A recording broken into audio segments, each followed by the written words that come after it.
Third point చెప్పి నేను ముగింపులోనికి రావాలనుకుంటున్నాను. దేవుడు బలవంతుడా బలహీనుడా? బలవంతుడు, అవునా కదా? కానీ నేను చెప్పగలనంటే ఇప్పటికీ ఆయన బలహీనుడే. ఎలా తెలుసా?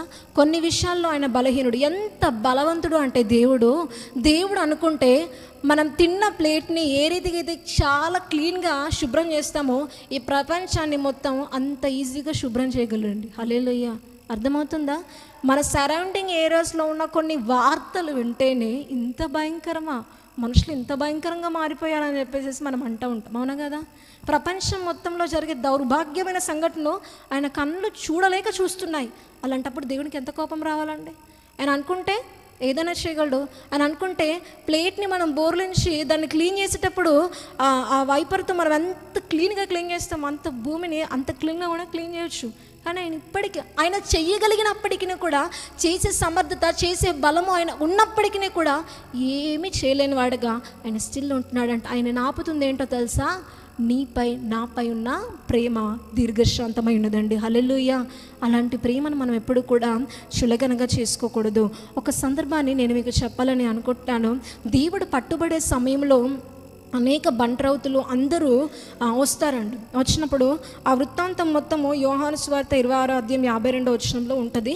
ఇంటికి వెళ్ళాక చదువుకోండి. చూడండి, ఆ భాగంలో అందరూ ఆయన మీదకి వస్తారు ఇంకా పట్టుకోవడానికి వచ్చినప్పుడు ఈ పక్కకున్న పేతురు ఏం చేస్తారంటే ఆ ప్రధాన యాజకుడి యొక్క చెవి అనేది నరకం జరుగుతుందండి. హల్లెలూయా. చెవి కోసేసిన తర్వాత దేవుడు అంటాడు ఏంటంటే, పేతురు నీ కత్తి నీ ఒరిలో పెట్టు, చేయాలనుకుంటే నీకంటే ఎక్కువగా చేయడానికి నాకు సమర్థత ఉంది.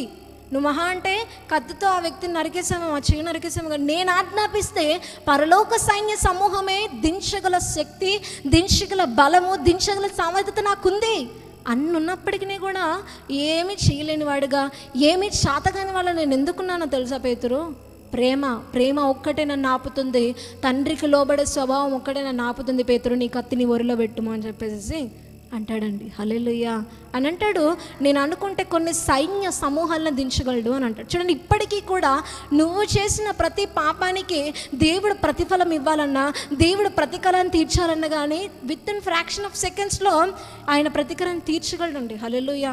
ఈ భూమికైనా, లోకస్తులకైనా, మనకైనా నువ్వు చేసిన ఒక్కొక్క తప్పు తీసి ఇది చేసావు, అది చేసావు అని చెప్పేసి లెక్కించవచ్చు. కానీ ఆయన ఇప్పటికీ ఆపుతుంది ఏంటో తెలుసా? ప్రేమ అండి. హల్లెలూయా. ఒక మనిషి నిన్ను మోసం చేసినప్పుడు, ఒక మనిషిలో భయంకరమైన గాయం నీకు తగిలినప్పుడు, ఒక మనిషి విషయంలో భయంకరమైన నష్టము, శోధనను భరించినప్పుడు నువ్వేమంటావు? అన్యులు ఏమంటారు తెలుసు? చాలామంది నాకున్నదంతా పోయినా సరే నేనేంటో చూపిస్తాను అతనికి అంటారు, అవునా కదా? నాకున్నదంతా పోయినా సరే నేనేంటో చూపిస్తానని చెప్పేసి ఆ మనిషికున్న బలగాన్ని మొత్తం తనకున్న సమస్తాన్ని ఉపయోగించుకొని ఆ మనిషికి ప్రతీకారం తీర్చుకోవడానికి స్టార్ట్ చేస్తాడండి ప్రాసెస్, అవునా కదా? అధికారులను వాడుకుంటాడు. ఎంతో చూడండి, ఒక మనిషే ప్రతీకారం తీర్చుకునే విషయంలో తనకున్నదంతా ఉపయోగిస్తున్నాడు. దేవుడే కనుక ప్రతీకారం తీర్చుకుంటే బలవంతుడైన దేవుడు ఇంకెంత ఈజీగా మనల్ని ఆయన తీసివేయచ్చండి, చాలా ఈజీగా. కానీ ఇప్పటికీ కూడా ఎంత చేయగలిగినప్పటికీ, ఎంత చేసే శక్తి, ప్రపంచాన్ని ఏదైనా చేసే శక్తి ఆయనకున్నప్పటికీ కూడా ఇప్పటికీ కూడా ఆయన ఎలా ఉంటాడో తెలుసా? ఆయన ఏమీ చేయలేని వాడిగాను, బలహీనుడిగాను, మన విషయంలో సైలెంట్గాను, మౌనంగాను ఉంటాడండి. హల్లెలూయా. ఆ మౌనం ఏంటో తెలుసా? ఆయనకున్న ప్రేమ దీర్ఘశాంతం మాత్రమేనండి. హల్లెలూయా. నిజంగా రోమీలకు రాసిన పత్రికలో ఆయన అంటాడు ఏంటంటే, దేవుడు నువ్వెన్ని చేసినప్పటికీ సహించుకుంటూ దీర్ఘశాంతంగా ఉంటూ ఆ దీర్ఘశాంతము నీకు చులకనగా ఉందా అని చెప్పేసి దేవుని యొక్క వాక్యము సెలవిస్తుందండి. హల్లెలూయా. ఎన్ని తప్పులు చేసినా కానీ కవర్ చేసుకుంటూ పర్లేదులే, బల తీసుకున్నప్పుడు కన్నీళ్ళు పెట్టి కన్విన్స్ చేయొచ్చులే, అప్పుడు దేవుడు ఒప్పేసుకుంటాడుగా, దేవుడు జాలి కలిగిన దేవుడు కదా, కనికరం కలిగిన మనసు కలిగిన వాడు అని చెప్పేసి అనుకోకండి. ఆలోచనపూర్వకంగా, నీతిపూర్వకంగా మీరు తప్పు చేస్తే దానికి కూడా లెక్క అప్పగించాలండి. హల్లెలూయా. ప్రేమ అంటే ఏంటండి? ప్రేమ దేంతో స్టార్ట్ అవుతుంది? నమ్మకంతో స్టార్ట్ అవుతుంది, అవునా కదా? ప్రేమించే ప్రతి వ్యక్తి తెలియని వ్యక్తిని కూడా ఎలా ప్రేమిస్తాడు? నమ్మకంతో ప్రేమిస్తాడు కదా. ప్రేమించే వ్యక్తి ప్రేమలో మొదటి లక్షణం ఏంటండి? నమ్మకము.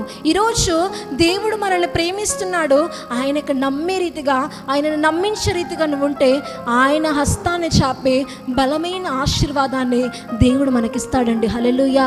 ఒక 5,000 మనిషి నీకు ఇచ్చాడు అనుకోండి, ఆ మనిషి మనసులో ఏముంటుంది? ఎప్పుడు ఇస్తారు రిటర్న్ 5,000? బదులుకు బదులు ఇవ్వాల్సిందే. ఏ రిలేషన్కైనా ఎవరికైనా కానీ ఎప్పుడు ఇస్తాడు? నేను ఇచ్చానంట. బదులు తీసుకునే ప్రేమ కాదు దేవుని ప్రేమ, బదులు తీసుకునే ఆశీర్వాదం కాదు దేవుడిచ్చే ఆశీర్వాదము. దేవుడు ఆశీర్వదిస్తే ఊహల కందని ఆశీర్వాదాన్ని నువ్వు పొందుకుంటావండి. హల్లెలూయా. అందుకనే అంత ఈజీగా మర్చిపోకుండా దేవుని యొక్క ప్రేమను ఇష్టం వచ్చినట్టు, నోటికి ఇష్టం వచ్చినట్టు తీర్మానం చేసుకొని మర్చిపోకుండా దేవుని సన్నిధిలో భయభక్తులు కలిగి ప్రవర్తించండి. ఖచ్చితంగా నీకోసం దేవుడు దాచి ఉంచిన ఆశీర్వాదాలను పొందుకుంటారు.